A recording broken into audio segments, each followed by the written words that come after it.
Friends, welcome back. Happy spring to you all. I cannot express how stoked I am that it is spring, that the sun is setting later, and that it is not winter anymore. Personally, don't get me wrong, I love Christmas time. I love winter when it's Christmas time. I believe that November 1st through the 26th is Christmas time. After New Year's, winter should be over, and now it's over, and I'm so excited. The sun is setting later.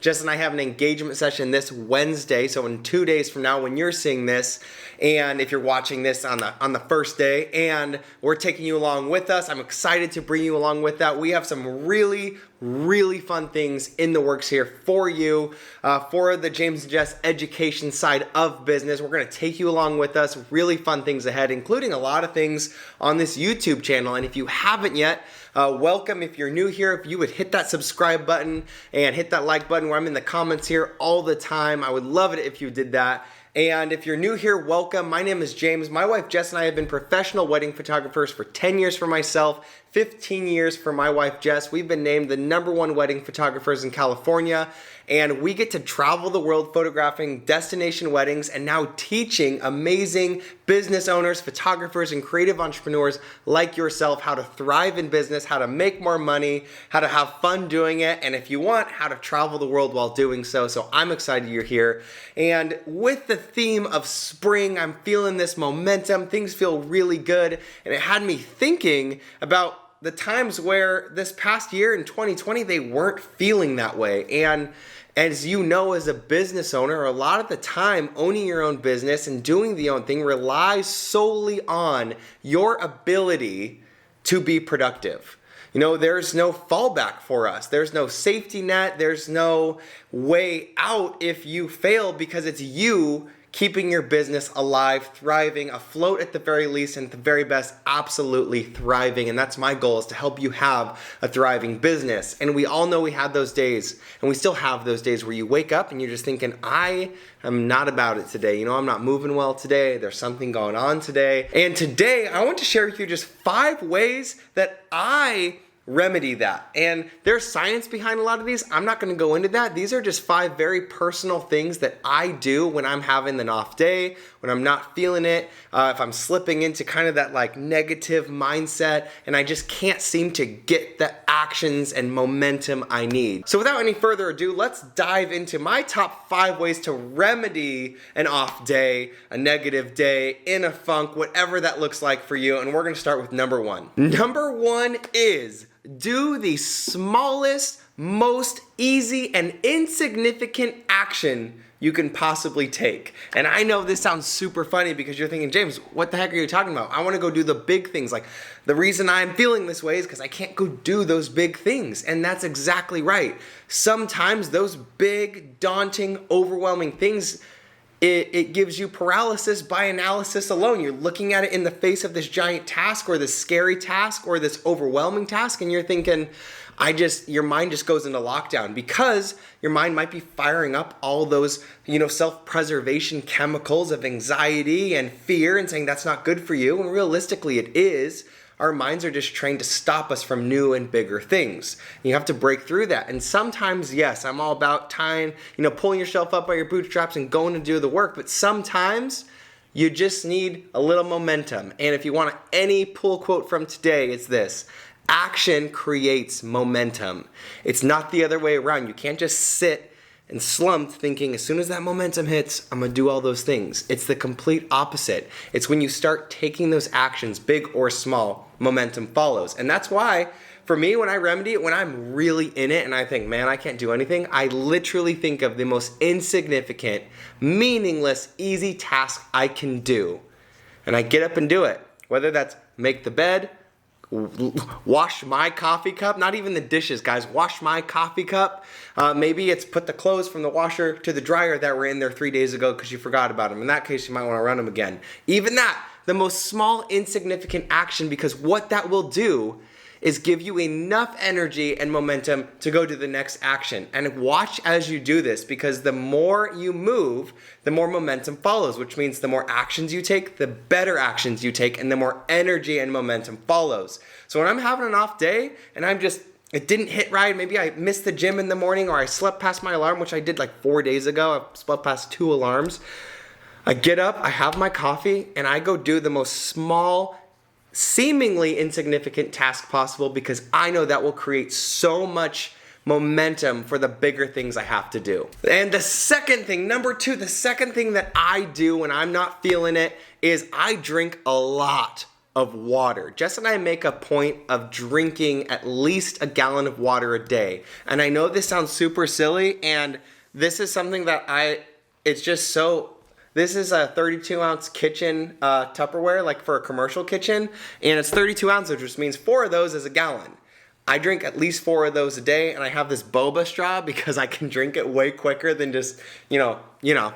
Anyways, think about this. The majority of our organs, brain and body and muscles function and is water. And I just want you to kind of close your eyes and think about however amount of water you had today. Close your eyes and think about, okay, I drank that much water. Maybe it was just a cup of water, maybe it was nothing. Now picture that amount of water going distributed through your whole body, to every muscle, to your brain, to your cells, everywhere, to your liver, to your kidneys, and think, when I do this, I think, when I'm feeling bad physically, I think, there's nothing firing those cylinders because I have not fed my body the water it needs, because most of my body runs off of water. And some of the times, being out of it or feeling weird or even feeling sick sometimes can literally boil down to water.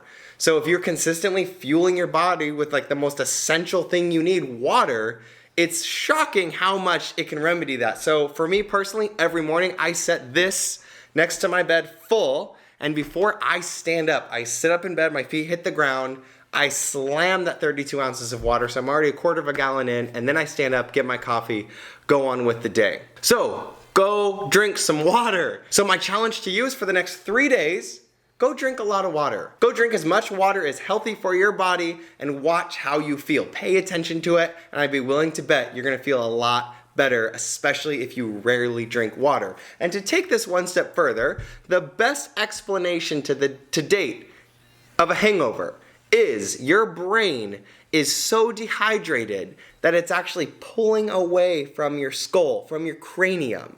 That's why when you're hungover, you feel that pounding in your head is literally your brain begging for water, and it's shrinking and hurting. And that's, of course, an extreme case, but a lot of the times in this case, a lot of people don't feel symptoms until it's like 80% dysfunction.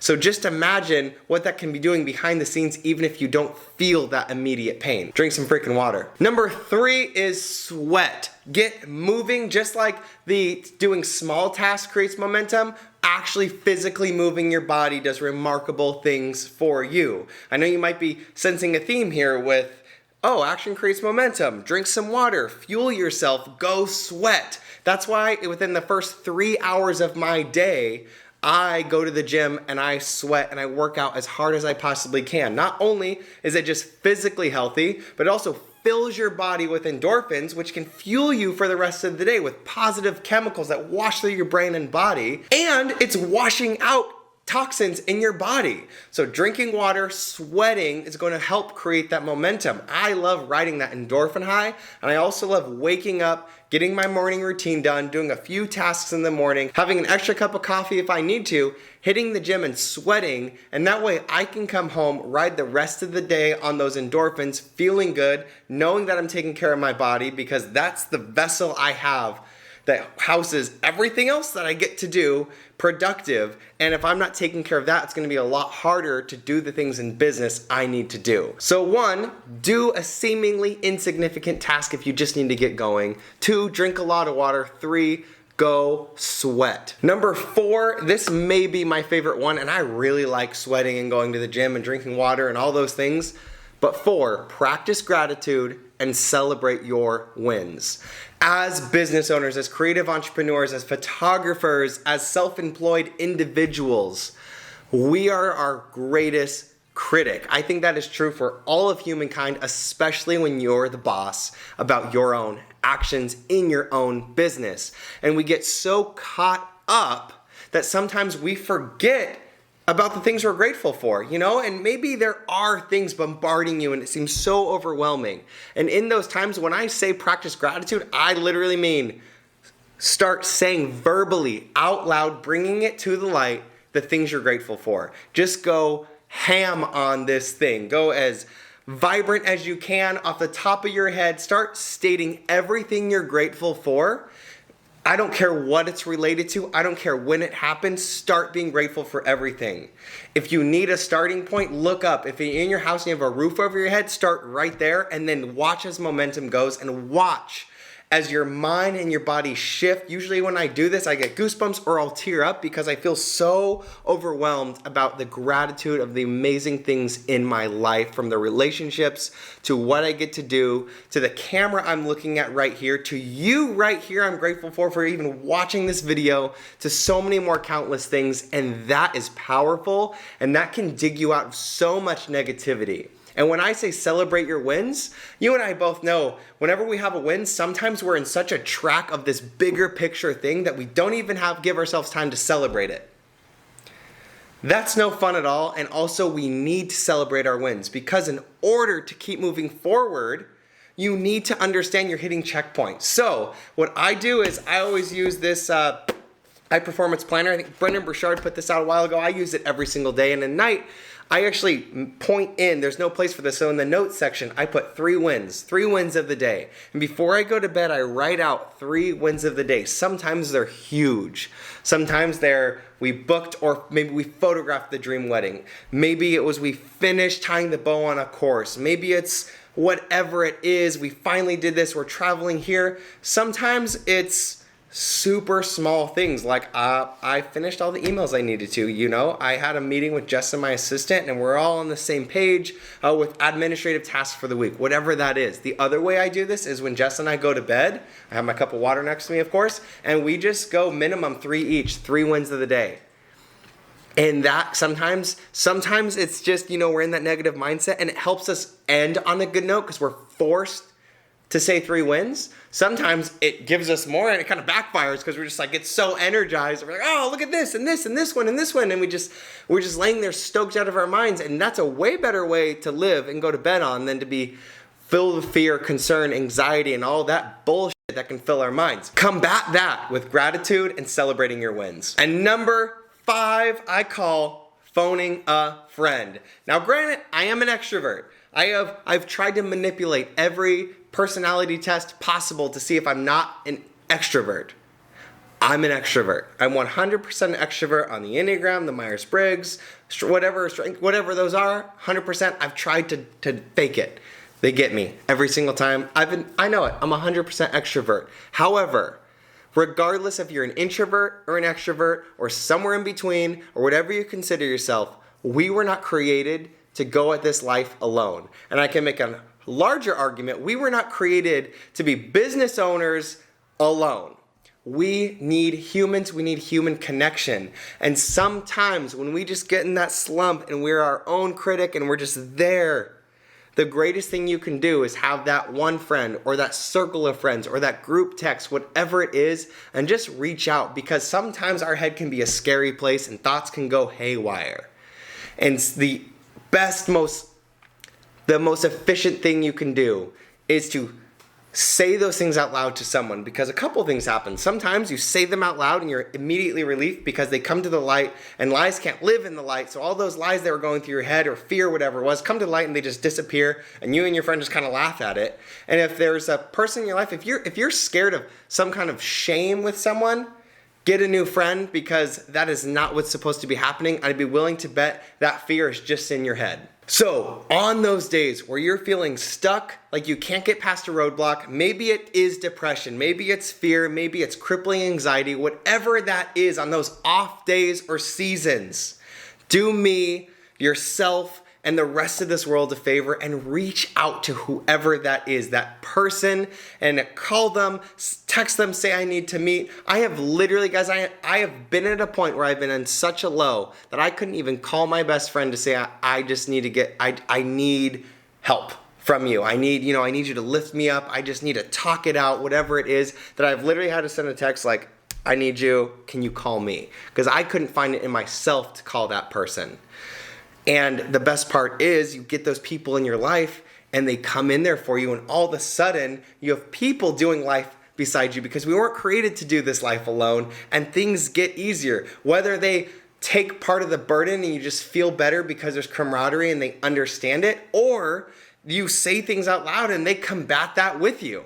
So you were created for great and amazing things, and if you're not reaching out to someone and you're just keeping your own head, we are not experiencing who you were created to be. And this world needs you. It needs your light. It needs your love. And it needs you and why you're created to put on this earth, because you're on this earth for a purpose. And my friends, those are my 5 ways that I personally combat off days when I'm getting down in my own head. I hope you can use one of those, and I hope you can see how powerful it is, especially with the sweating and the drinking water and the gratitude and the celebrating your wins. Consistently doing those things proactively can create remarkable results in your daily lives and routines. And we all know daily decisions compounded over time create remarkable results, whether they're good remarkable or bad remarkable. So decide to show up on those things.